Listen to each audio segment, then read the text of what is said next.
Today's session is on a crucial topic: how to analyze a budget. Reading the fine print. Budgets are more than just numbers, they reflect priorities, policies, and economic direction. Understanding how to analyze them critically is a skill that can help us as students, professionals, and informed citizens. To guide us through this insightful discussion, we are honored to have with us Mr. Udit Misra, Associate Editor at the Indian Express. Mr. Mishra is a distinguished journalist covering macroeconomics, public finance, and economic policy. His work has consistently helped decode complex economic issues, making them accessible to a wider audience. We're delighted to have him share his expertise with us today. Right. Okay. So thanks a lot to all of you for giving me an opportunity to talk to you.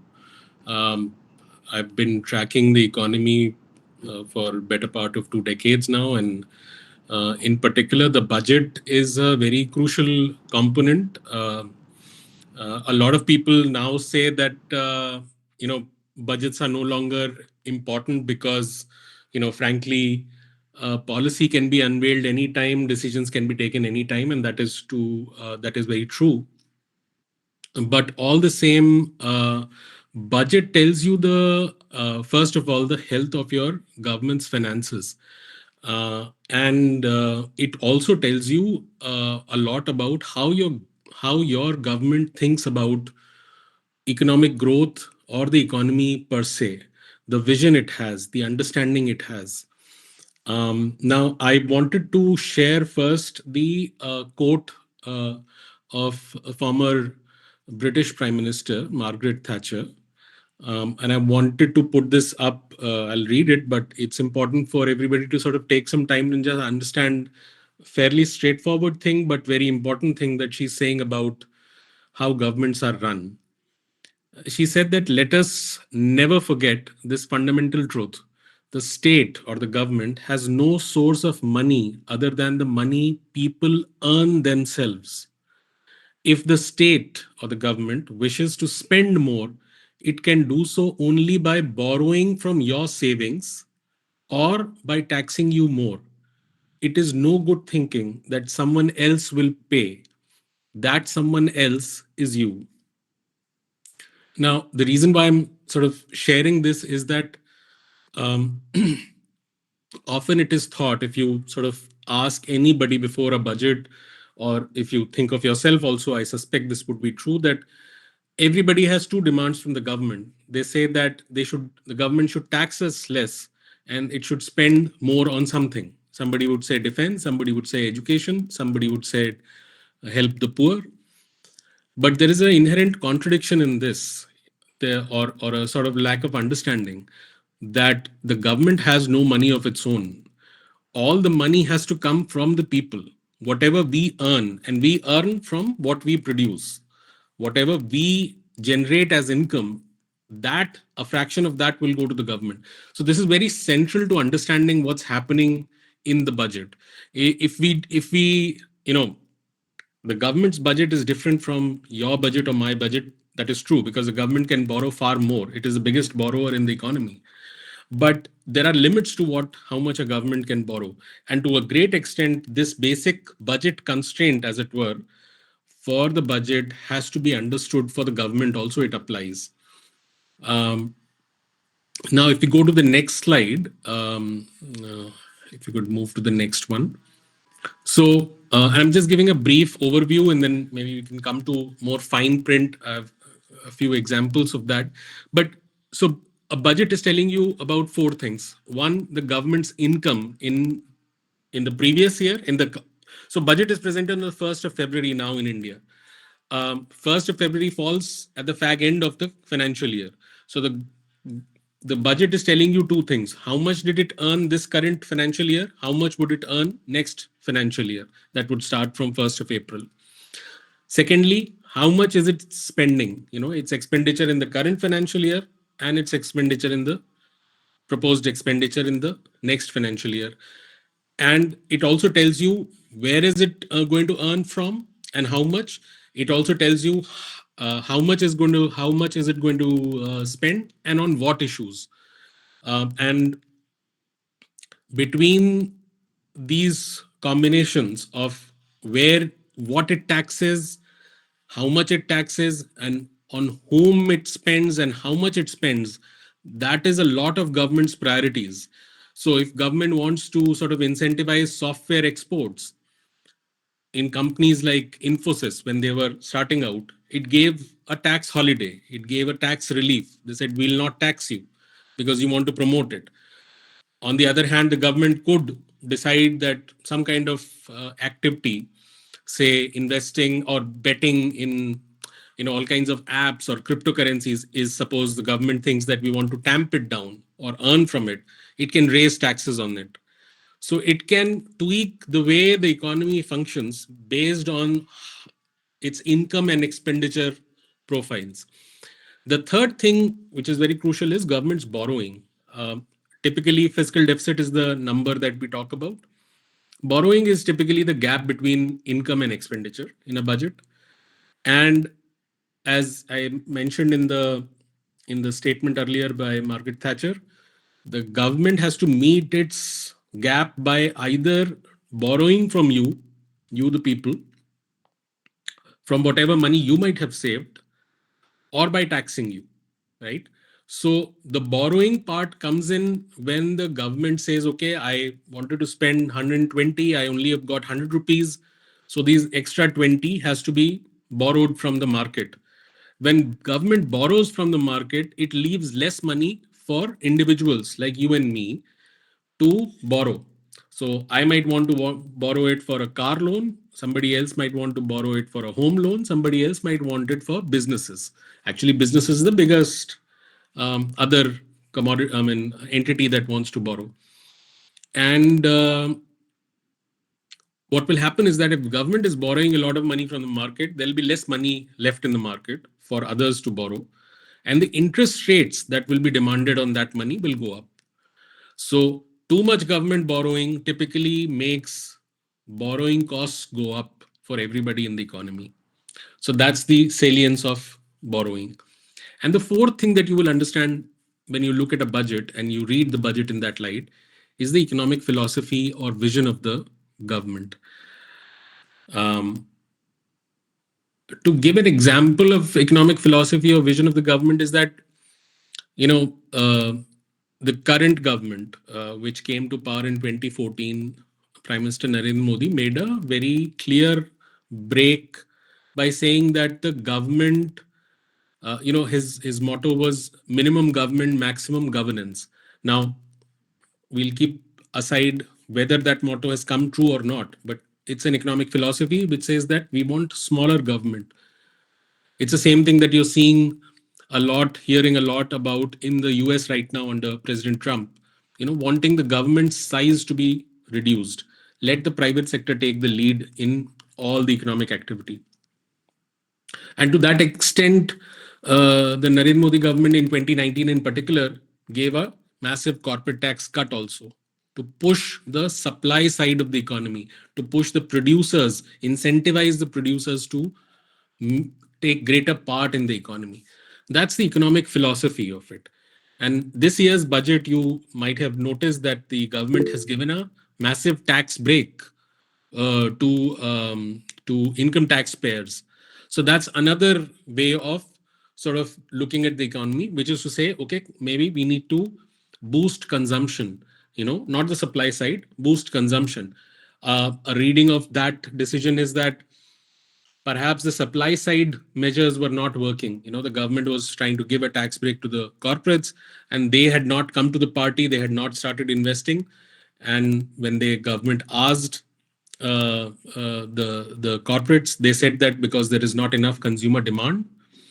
So the government is now given some kind of a boost to consumer demand, um, hoping that that whole cycle may go up. So in a budget also these things can come true. What you can read the budget for what the government is trying to do, how the government is reading a situation, and we'll come to a more specific example of any of this later on, and especially if there are questions on this.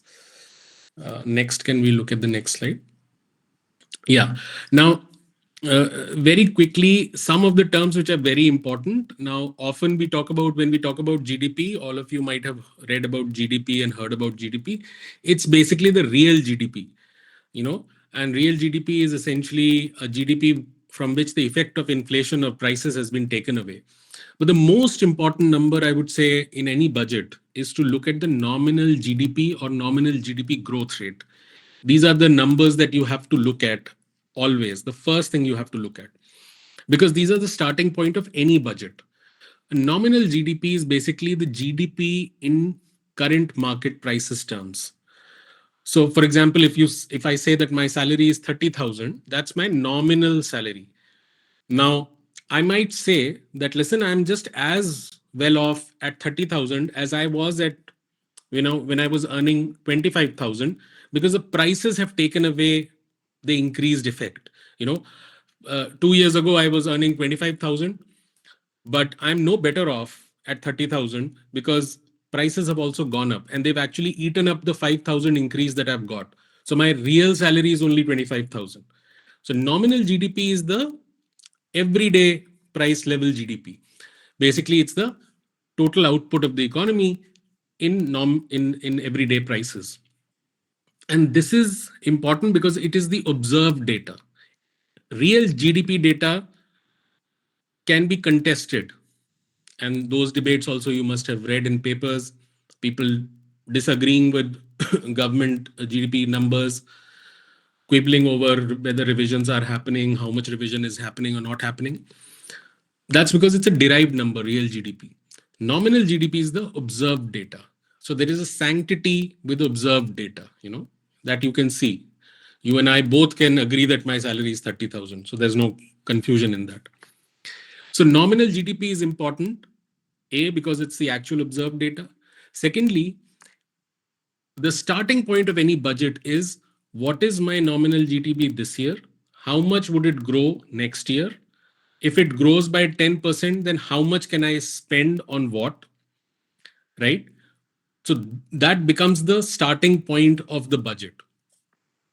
The second number is real GDP, as I mentioned, it's a derived number. The other classification that you must understand in any budget is current or revenue versus capital. It can be expenditure or income. Current or revenue, expenditure or income is basically every day. Just think of it as everyday income or everyday expenditure. Um, for government, everyday expenditure is like a salary, is an everyday expenditure. Capital is when you are trying to boost the productive capacity of the economy. It's more long term, building a road, building a bridge, um, putting together infrastructure for ports. All of that is capital. It works differently. It has a different multiplier effect on the economy. That multiplier might be bigger, but it will come at a longer time frame.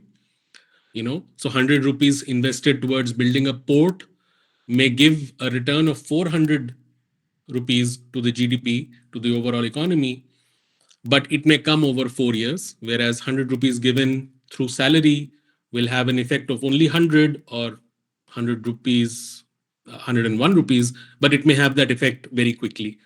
So these are all, so it's both the effect and the time that it takes for that effect to happen.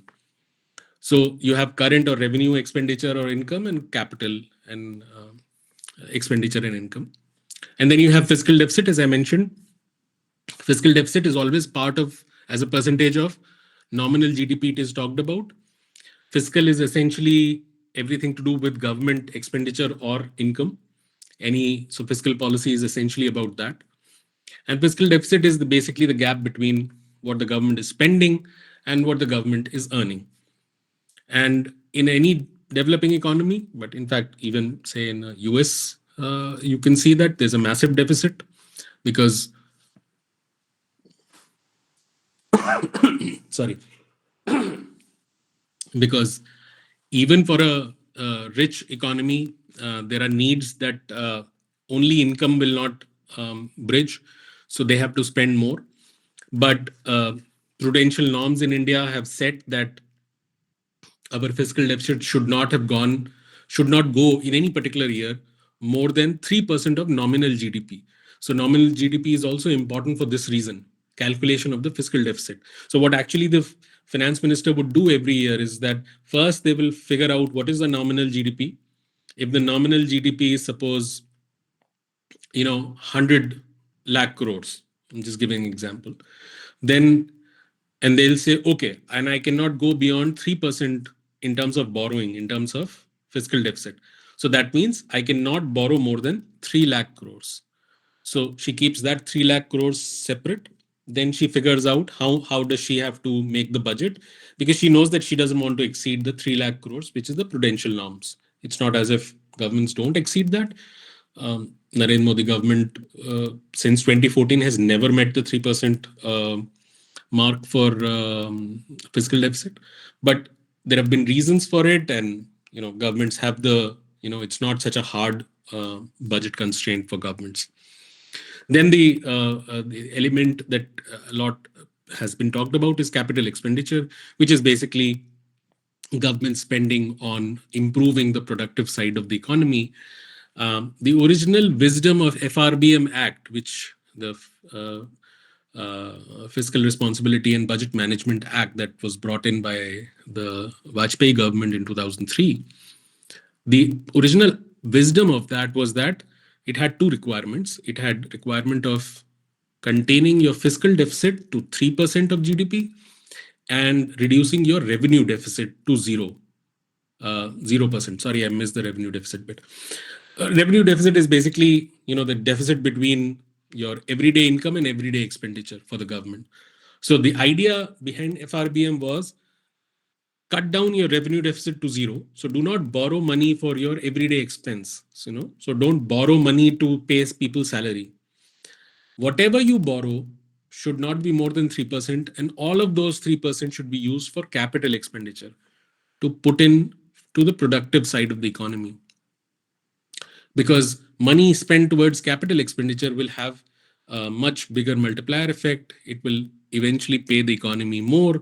And that's the part of the role of the government, to boost the economy, to take it to another level of GDP growth and productivity. And the last thing that you must know is debt to GDP ratio. Now, we had an FRBM Act from 2003. It eventually has now come to a point where the government is transitioning from targeting revenue deficit and fiscal deficit to targeting debt to GDP ratio. Now, debt to GDP ratio is nothing but, debt is nothing but all the past borrowings plus the borrowing of this year. That's the mountain of debt. And the argument is that let's keep that mountain of debt as a percent of GDP to something like, in a manageable number. We are right now at 57% of GDP, the total debt. We want to bring it down to 50% by 2031, I think. And that's the thing that the government is going to target from now onwards. They will not target so much the fiscal deficit and revenue deficit. There are pros and cons for this. So yeah, those are some of the key terms that you must understand for the budget. And next couple of slides are basically, these are perhaps the most obvious ones, which you must look at, where the rupee comes from and where the rupee goes. Now, where the rupee comes from, it's very interesting to sort of, if you've not looked at it, then you must notice which is the biggest component. And you'll find that the biggest component is borrowings. 24 paisa of every rupee that the government of India has is coming from borrowings. And as you can immediately instinctively understand, that's not the ideal scenario. Then there is money coming from income tax, goods and services tax, and corporation tax. But that's one part of it. Then the next slide is on where the rupee goes to. And there you can see again, look at the biggest chunk. Where is the money going to? The biggest chunk is, the biggest chunk of money is going to interest payments. So most of the money comes, the biggest chunk comes from borrowings, and the biggest chunk goes to paying the interest on those borrowings, right? And there is the intuitive wisdom of not borrowing too much or not being in a scenario where you pay too much of money back as interest payment is the same as you and I can understand as individuals. Don't have so much borrowings, don't have so much debt that you largely the first thing that goes away from your salary is that the biggest chunk goes towards interest payments. Look for education or health in this, and you will not typically find it. Defense spending is 8 paisa. Um, I would suspect that there a very cogent argument can be made that for an economy like India with huge youth bulge, so many young people in a world where AI has a massive threat, education and skilling is a huge I mean area where government should be spending.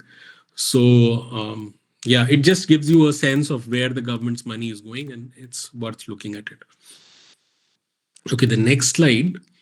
Now, this slide, I hope that maybe it's too much detail, and I don't know whether you guys can see it clearly or not.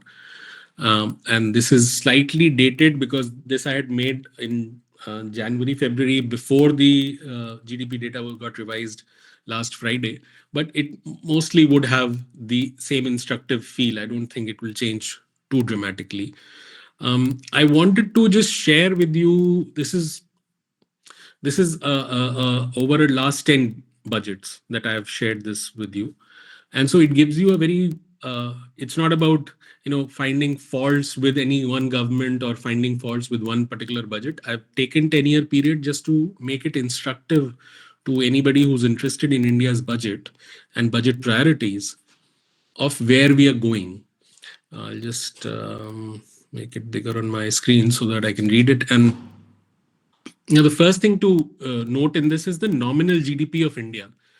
Um, all the data here is in lakh crores, and I put it in lakh crores because this year the biggest budget announcement was that the government has given a tax relief, income tax relief of um, um, amounting to something like 1 lakh crore. Some people think it might be even bigger than that, but 1 lakh crore is the amount. And I got stuck with the 1 lakh crore as a metric, as a lakh crore basically means a trillion. So I got stuck with that lakh crore, that the government could announce a tax relief in India amounting to 1 trillion rupees in terms of revenue foregone. So then I thought that let's look at everything in lakh crore terms, just to give a perspective to readers. And so let's look at nominal GDP, which is obviously in lakh crores.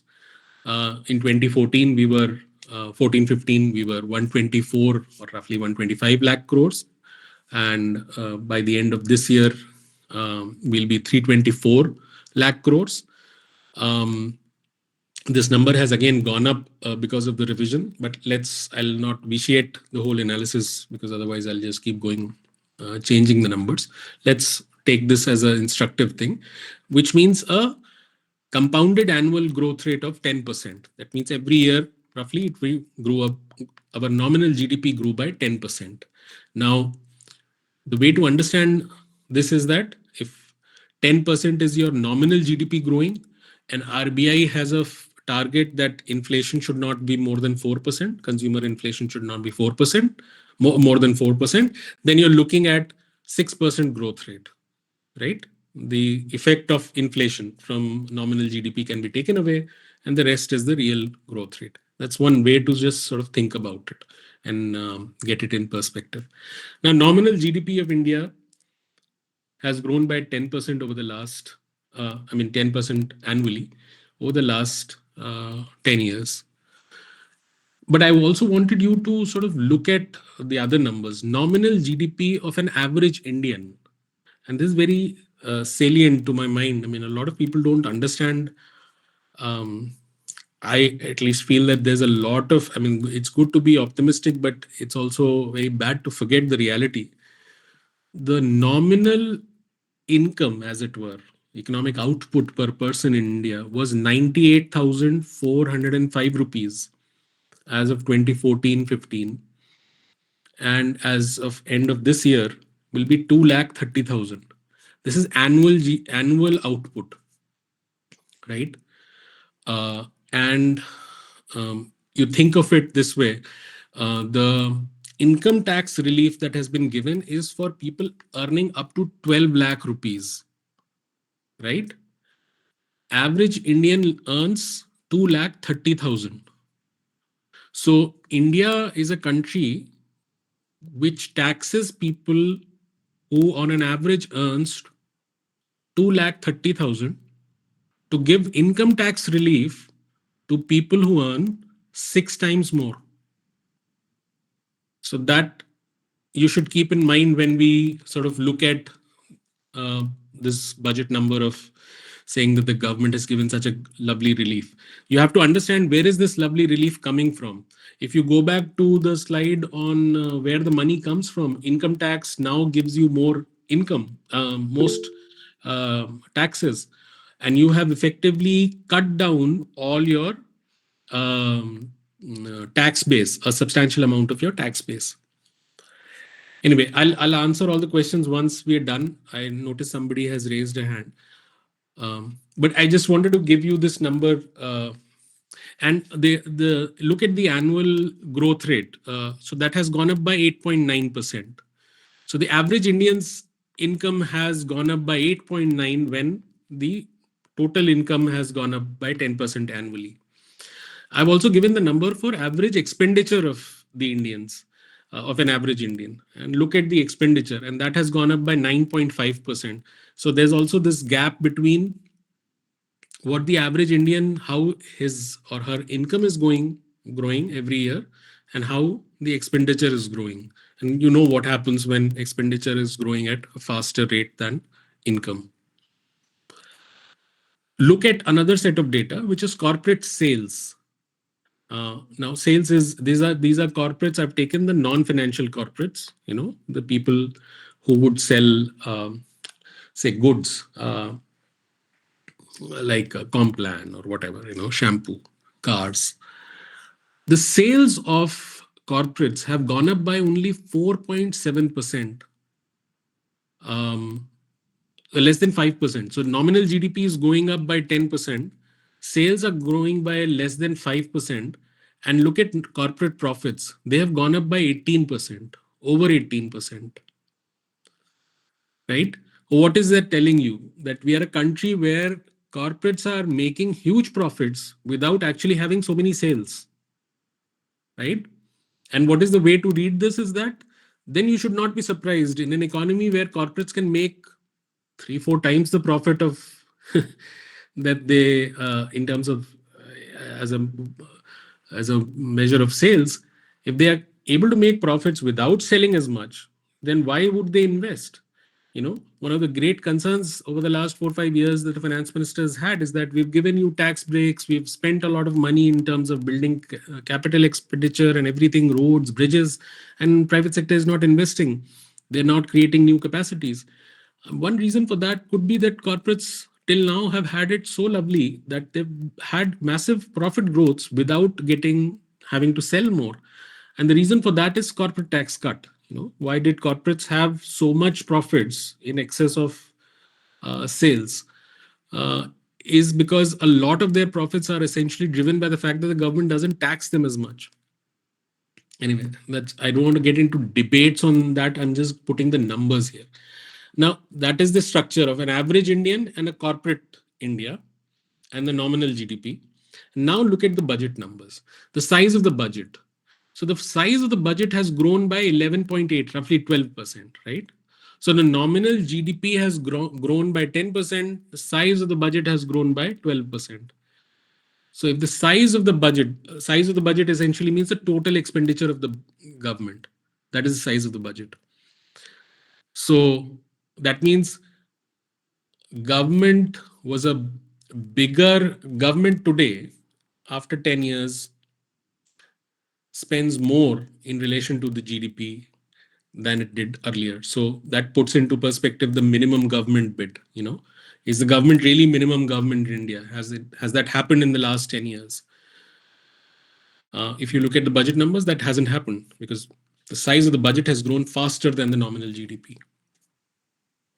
Now, while the size of the budget has grown by 12% every year, look at the other expenditures that the government has made. So look at how the budget expenditure on education has gone. And I've given numbers in lakh crores just to tell you. Remember that 1 lakh crores is the tax hit that the government has taken this year for thanking the taxpayers. What was the budget this year for, I mean, this is the current financial year, 1.14 lakh crores is the budget expenditure on education. And it was just 69,000, 0.69 lakh crores. And over the last 10 years, it has grown at just 5% annually, right? When the nominal GDP is growing by 10%, budget is growing by 12%, the expenditure on education is only growing by 5.2%. That should tell you something. I don't think only spending money helps in everything, but it does tell you about priorities. It tells you how to read a government's priorities. And there are good points and bad points. I'm not getting into a debate here, but I'm just putting it up. Look at skill development. This uh, number is quite remarkable. This particular chart, skill development, yeah, this number is actually wrong because in this particular line, I took the data for the coming financial year also. The the number of the data for the current financial year for skill development is 0.03 lakh crores. It's 3,100 something crores. That is the money spent till now, which is which tells you that you think about skill development. You think about skill development, and all of you are young. You understand AI better than most people here. Skill development, we are spending 3,100 crores. We've spent in relation to the amount of noise that you would have heard about skill development, skill India, and everything. Ministry of Skill Development has this budget allocation. Um, Question about whether we government has money or not can be answered by looking at how much it has let go in terms of income tax revenues this year. Another big issue is health and family welfare. Again, government has had a very strict policy about not being lectured by global indices, which sort of suggest that India has poor rankings on health. But the fact is that India has the largest pool of malnourished children in absolute numbers anywhere in the world. And we have high wasting and stunted children. Many of these problems cannot be solved by having almonds at the age of 25. So many of these things, once they set in, you cannot change. And look at the budget there for health and family welfare.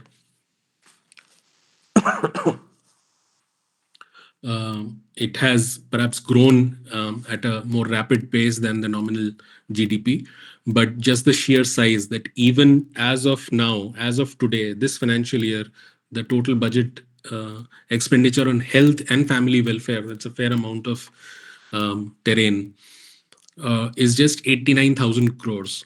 Um, and just keep comparing it to the tax relief.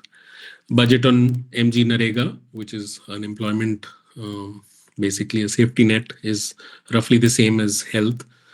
Um, Budget expenditure on food subsidy is almost double the amount that we spend on, or perhaps equal to the amount that we spend on health and family welfare and education all put together.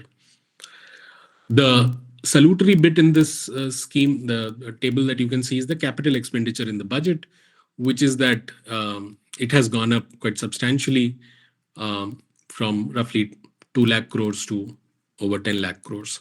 And that is a fabulous increase of 18% roughly.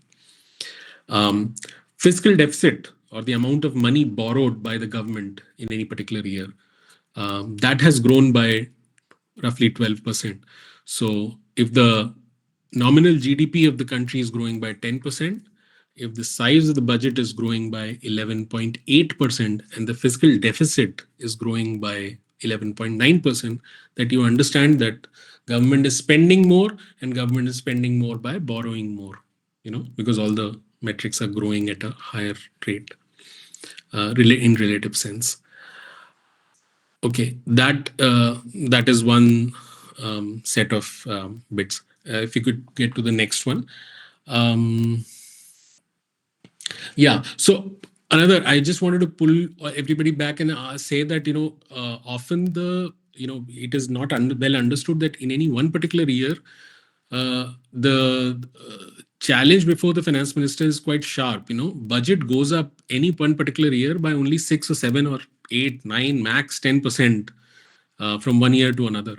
Now, how much can you change from one year to another, and what do you want to spend on?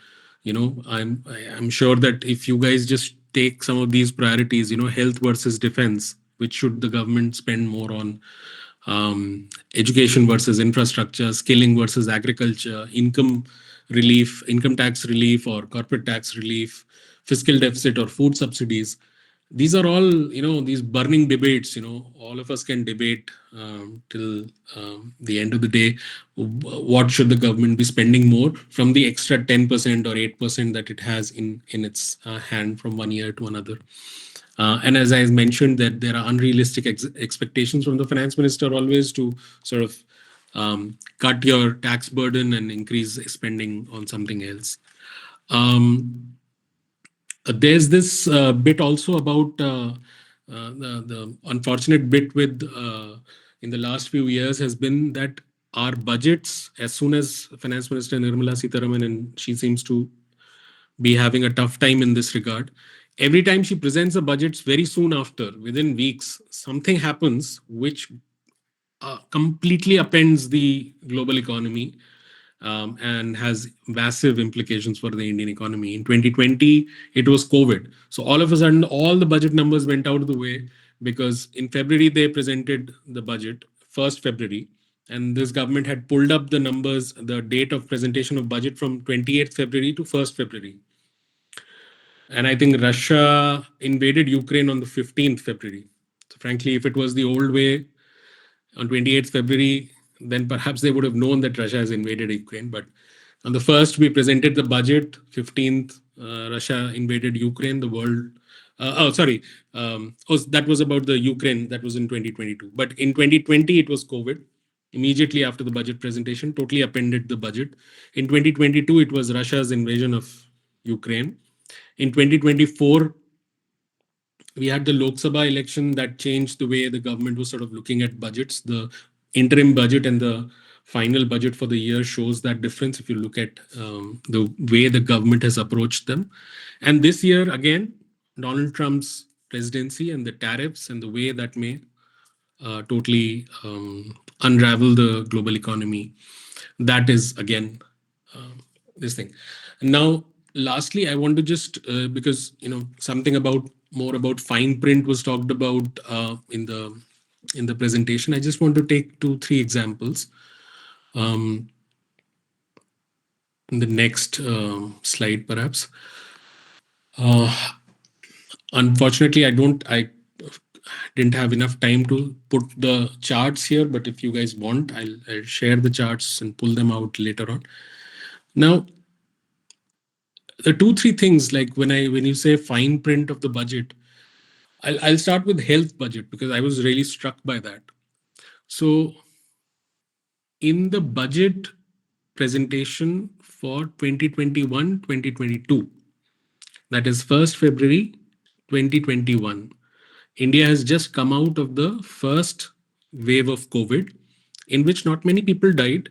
Essentially, we had a massive economic impact because the national lockdowns had happened, but not many people had died. So COVID was more like an economic malaise than a genuine health crisis. But this is in February, and we all know that the second wave of COVID happened later on that year in 2021, in which actually most of the human life damage happened. If you check up the budget for 2021-2022, the budget speech Finance Minister Nirmala Sitharaman says that I have increased the health budget by 40%, right? So it was 100 rupees, I've made it 140 rupees, that kind of a thing. But in the same budget documents, if you look at the health budget, uh, where the budget documents state the health budget, it had actually got cut. So when you talk about fine print of the budget, don't just listen to what the finance minister or what the government says. Look at what the actual allocations are. So it was quite remarkable to me, when I was reporting it, in February in 2021, that smack in the middle of a pandemic where you accept that this is a once in a lifetime, once in a century kind of a pandemic, the Indian government, India was almost on the verge of becoming the largest population in the planet, we decided to cut our health budget. And that 140% wala number was basically a way of adding water budget, this budget, that budget, and putting it all together, and then saying that we have expanded the health budget. But it was not the health ministry budget. So it was not a like for like comparison. In a like for like comparison, the health budget had come down. So this is just an example of saying that what the finance minister says, or what the government or any government, and this is not about this finance minister, that, and there must be many such examples. Just giving a recent example, which is quite extraordinary in my view, that we you have to look at the actual numbers in the budget document, and it's not that terribly difficult. You just look at something called the budget at a glance, which you can get on the website. um, Another remarkable thing that I saw around that time in the budget, in the 2020, the COVID year, the first year, the COVID year when the economy went into technical recession, was that the finance minister said that uh, our fiscal deficit has now gone up to 9.5%. So typically the prudential norms are 3%. We were running before COVID, we were running at something like 4.5%. And then COVID happened, that year happened. And the finance minister said, we have spent so much that the fiscal deficit has gone to 9.5%. But if you look at the fine print, you'll find that the actual increase was only from something like 4.5 to 6.5%. The remaining 2-3 percentage points of additional fiscal deficit that we have was not actual expenditure, new expenditure, relief by the government to the people that year. What she did was that a lot of off budget borrowings, I mean, I will explain what off budgets are, but off budget borrowings were brought. She used this opportunity to bring them on to the budget. So it appeared as if India is spending so much. 9.5% of our GDP was spent to give a relief to India's people. But actually, the number was not that. The actual number was 2-3 percentage points lower than that. It's just again an example of uh, the fine print. And the first one, the capital expenditure bit. Now, there's no denying that capital expenditure has gone up immensely, and it's a good thing. India needs more capital expenditure. But one thing that this government has done is that, if there are two ways in which a central government does its capital expenditure, it is directly through the department and also through public sector units. Now, if you have a metric which is capital investment by both government and public sector units, if you pull up that chart, and I have it somewhere, I'm sorry, I couldn't find it right now, you'll find a straight line, almost a stagnant one. So, which means that in reality, in effect of the overall economy, the total capital expenditure hasn't jumped up the way we imagine it. It's just that they've taken the capital expenditure away from private sector units and put it in the budget. So again, that is another example of understanding what is the net effect on the economy. So when somebody tells me that capital expenditure has gone up, I would say, yes, it has gone up, but has it gone up by the same extent that you imagine? Because the capital expenditure by public sector units has come down. I'll stop here, and we can then take more questions if you have or any clarifications.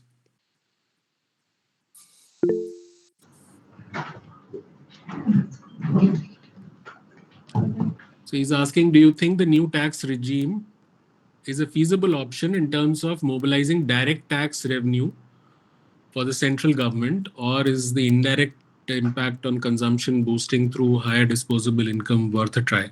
So, Nandu, in the budget piece that I wrote for Indian Express that very day, on the day of the budget, I had explained this because um, one of my old professors, Professor N.R. Bhanumurthy, who's the head of Madras School of Economics, he has, I think, written the only paper on multipliers in India.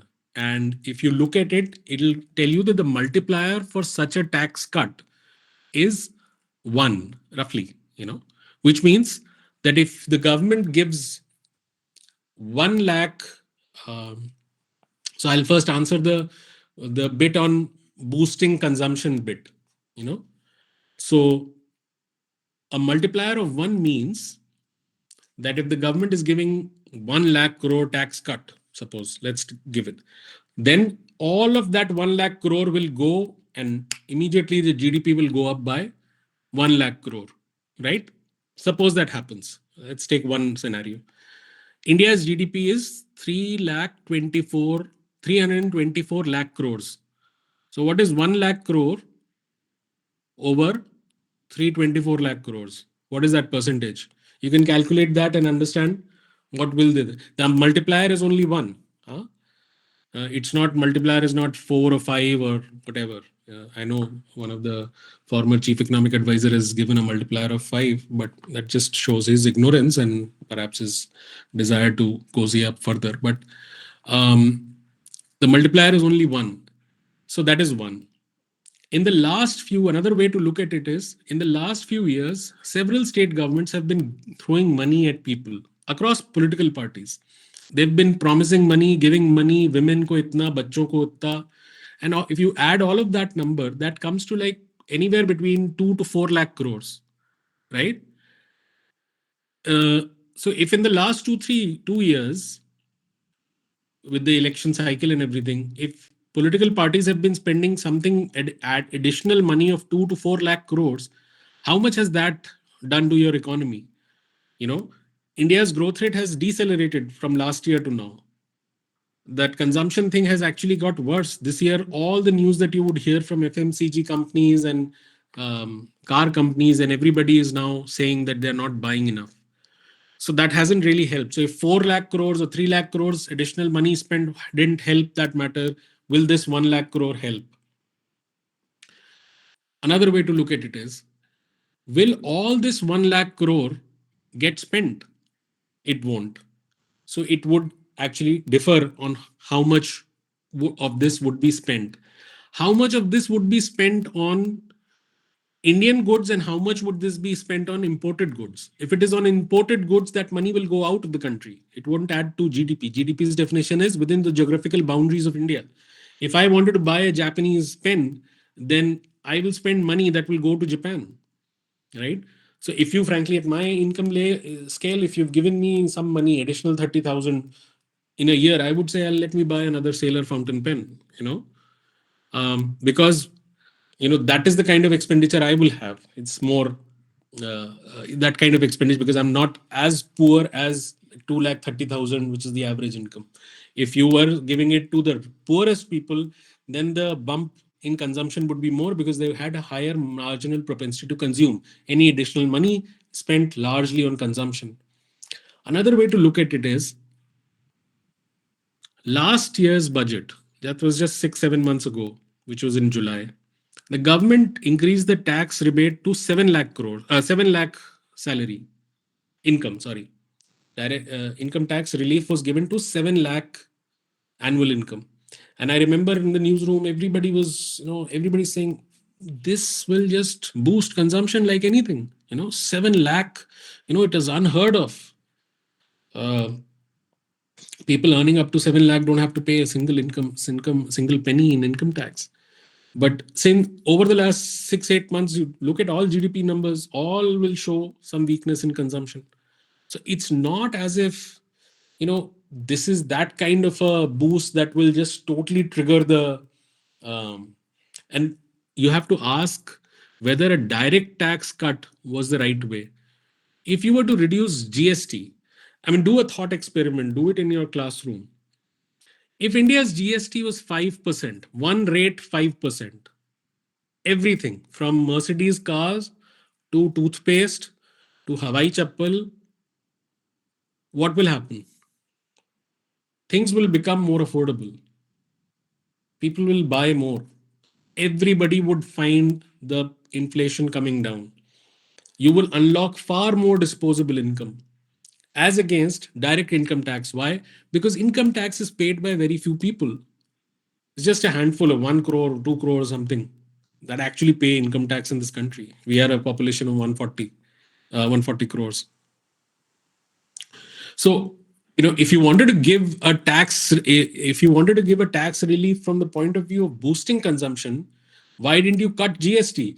Obviously, GST is not part of the budget, but then that's not the issue here. You can cut GST separately from the budget, and why didn't you cut it separately? And if you look at all my pieces in the last 4 or 5 years, I've been writing repeatedly every time that you have to cut GST to give a genuine, honest relief to people to buy more. That way, everybody would buy more. Tax less on your fuel if you wanted to. Bring down inflation, bring down, improve disposable incomes. So, yeah, I think, and as I explained, you think of yourself, what kind of a tax regime do you want in your economy? Do you want a scenario where income tax gives a lot of relief to people, or and direct taxes are high, onerous, or do you want a system where direct taxes are big, and you say that everybody earning more than 50 lakhs will be taxed this way, everybody earning more than 1 crore will be taxed this way, more than 2 crores will be taxed this way, right? And bring it down as the incomes come down, but continue to tax because your average income is 2 lakh 30,000, and give relief on the indirect tax side. Make it easier for people who do not have as much income to continue to be part of the economy. Or do you want a flip side which says that, okay, because the direct income taxpayers are making a lot of noise, let's assuage their feelings. So yeah, that.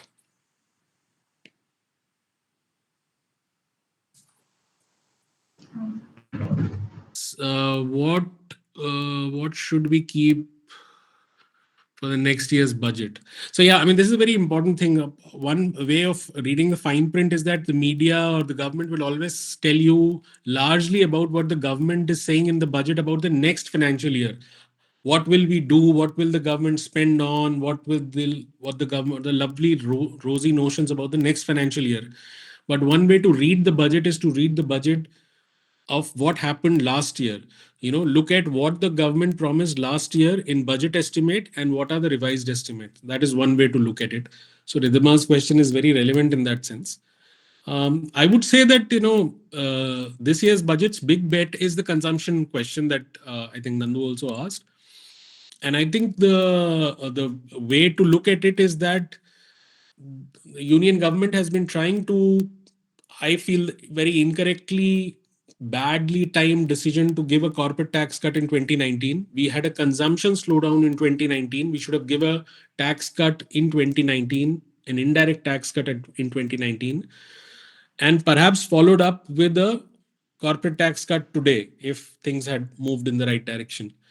But after 5 years of corporate tax cut not resulting, the government has decided to give a consumption boost.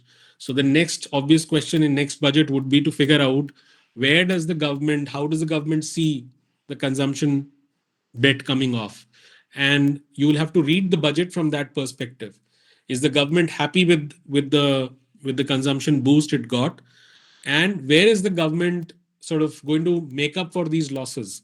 Like 1 lakh crores, as I mentioned by showing you that lengthy table, 1 lakh crore is not a small amount. We don't spend that much on health or education or family welfare. So, that's a substantial amount. Where is the government going to take a hit later on? And that you'll get to know in the revised budget estimates. And you'll have to listen to the finance minister and look at the numbers to figure out what is the strategy going forward after that, depending on how the government sort of reads the situation. And Talat's question is, what are the key assumptions underlying the GDP growth projection in the 2025 budget, and how credible are they in the current economic landscape? So yeah, I mean, this ties in with what I was saying with the misfortune of Ms. Nirmala Sitharaman as a finance minister, that every time she has presented a budget, budget presentations in India have nominal GDP growth forecast. Then you say, okay, what should be what do we think is the price of oil in the coming year? And all of those numbers have gone out of the window, right? Because who knows what is going to happen? I mean, how do we know for sure that China will not try to take over Taiwan, and that would not lead to some kind of a global fight over resources, and oil prices will not go up? How do we know that this tariff war that is happening right now, which is slowly building up, and Europe is trying to rearm itself and sort of counter, will not lead to a massive tariff war which will raise prices across the board? When tariffs happen, supply chains also get disrupted. Suppose we were all living in a lovely economy where I would purchase some product from Nandu, and he would purchase some product from Talat, and that was the most efficient way. Then we started having tariff wars amongst each other. Then we started procuring stuff from other people, and it all got very costly. So we do not know actually. So that's the problem. You make these assumptions based on some past record, but I think we've been living in the last few years in very uncertain times with wars and COVID and inflation, and now with Trump tariffs. It's frankly, that is one reason why markets are so uncertain, and they are sort of shunning Indian markets and going back to US. You are looking for security, you're looking for certainty in these markets, in this world. And that is why gold prices are rising, dollar is strengthening, because hand to heart, you'll have to go back to owning dollars, owning gold, which you can trust, which you think will survive this uncertainty.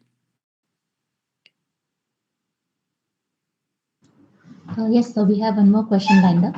Sure.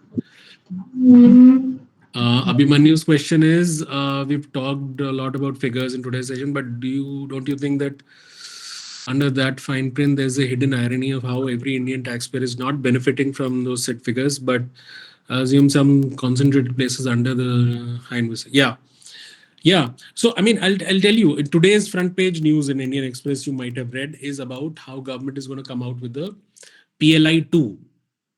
These are production linked incentives, right? A few days ago, I think mid February somewhere, we had actually today's data also has some numbers, but I remember from maybe I think 15, 20 days ago that the PLI within the PLI 1, um, the government had given, this is from an RTI, it's also a front page story in Indian Express, between 2022 and 2024, 3 years, the government had given something like 9,000 crores to 5, 6 companies as subsidy under the PLI to make handsets, phone handsets, which are to be exported. Hmm? And it created some 5 lakh jobs, um, 5 lakh 22 jobs or something. And if you calculate the subsidy amount, some 9,000 crores over that, not even 5 lakh jobs, sorry, 1 lakh 22 jobs, 1 lakh 22,000 jobs. Okay. So if you calculate per job subsidy comes to 6.5 lakh rupees. So Indian government taxes people whose average income is 2 lakh 30,000 to give a subsidy of 6.5 lakh, so that some company gives jobs to people for products which are exported. So somebody outside India is getting a subsidized phone set, subsidized by people who are earning 2 lakh 30,000, giving 3 times their annual income as subsidy. It is bizarre.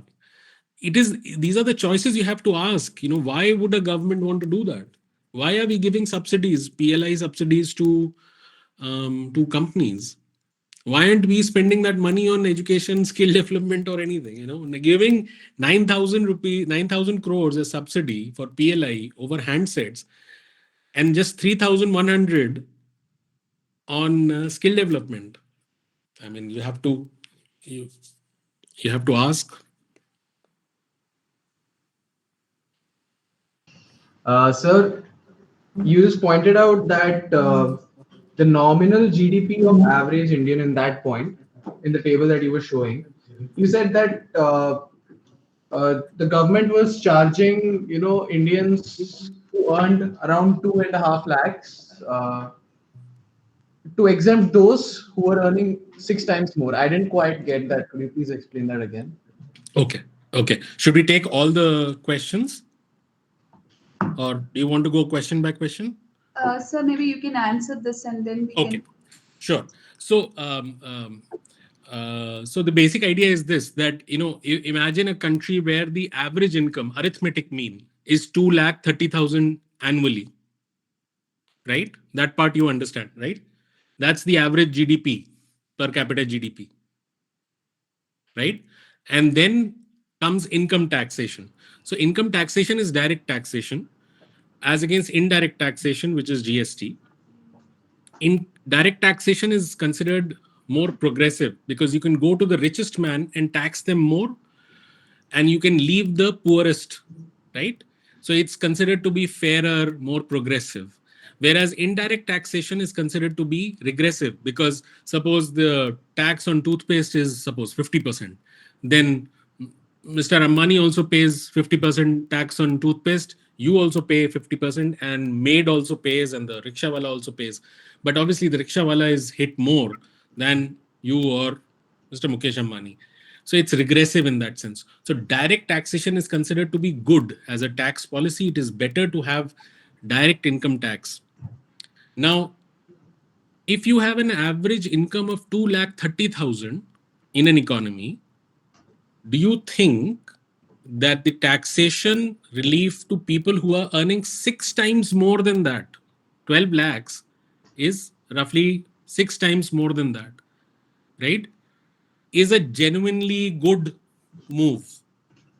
So while it may appear like a very jarring thing to say, but I'm just putting it on record that you are collecting taxes through indirect ways from people who earn 2,30,000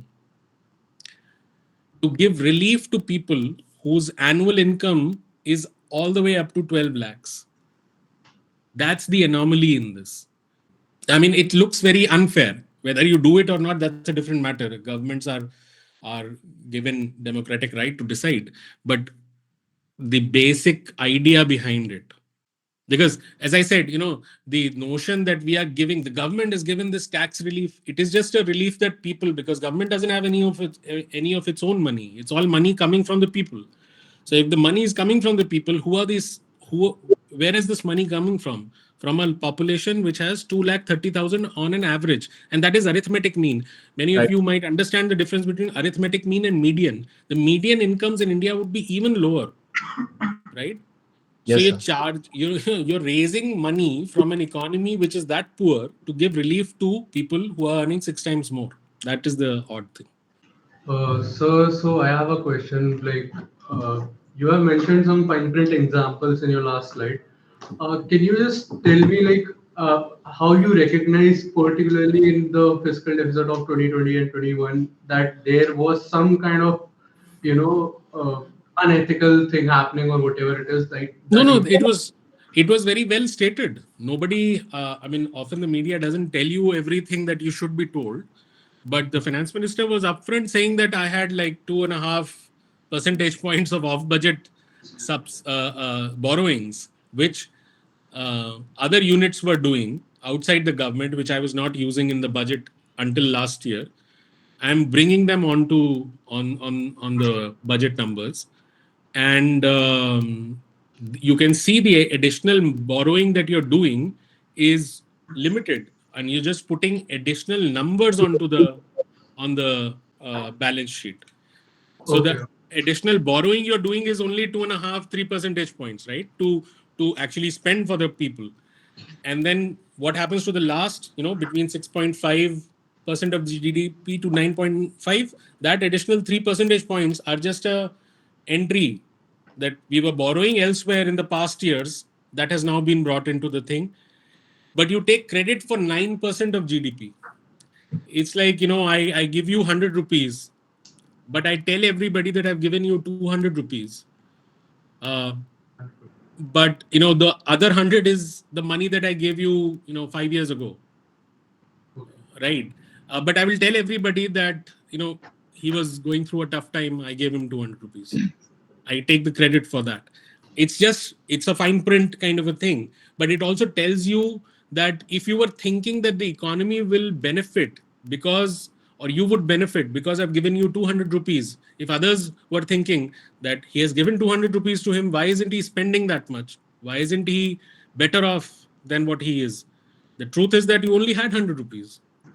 The net effect on the economy is only 100. The other is just the notebook entry of past borrowings, which you've now recognized in the budget. But she used it. It is very instructive why she used it in that particular year. Because in that particular year, in Hindi, there is this phrase, "Behti Ganga mein haath dhona," right? Yes. Don't remember an exact English phrase for that, but Behti Ganga mein haath dhona, you wiped all your sins of the past of inaccurate budget making in this year, and you also took the credit that we spend so much, 9.5% of India's GDP to help the people. But actually, the people are not getting helped by 9.5% of the GDP, right? They were getting helped by only 6.5%. The rest is the ghost number. Okay. Good. Thank you, sir. Yeah. Good evening, everyone. As we come to the end of the wonderful gathering, I have the honor of delivering the easiest yet most important part of the event, saying a heartfelt thank you to everyone who made this possible. First and foremost, a huge thanks to our guest speaker, Udit Misra. Your insights, your comparison of union budgets over the years, and the way you highlighted the reality beyond the figures provided a valuable perspective. We truly appreciate the time and the effort you took to be here with us today, and we are grateful for the knowledge you shared. I would also like to extend my great heartfelt gratitude to Christ University, Pune Lavasa Campus, and a special thanks to Dr. Tini for her invaluable support in making this webinar possible. Your guidance and efforts behind the scenes truly made a difference. A huge thank you, thanks to my fellow Economiga team members for handling all the operational work and ensuring everything ran smoothly. Together, we strive to make economics accessible to everyone, and this webinar was a great step towards the goal. A big thanks to all our participants for being here and the time and taking the time to join this webinar. Your interest and involvement truly made this invaluable experience for everyone. Now I will pass it on to Veda to wrap things up. Over to you. Thank you, Dharma Surendra Raj. Before we sign off, I would like to extend my heartfelt gratitude to our guest speaker, Mr. Udit Misra, for sharing your valuable insights with us today. A big thank you to Economiga for organizing this session and to all our esteemed faculty members and attendees for being such an engaging and interactive audience. We look forward to seeing you at our upcoming EconXplore webinars. Thank you. Thank you, everyone.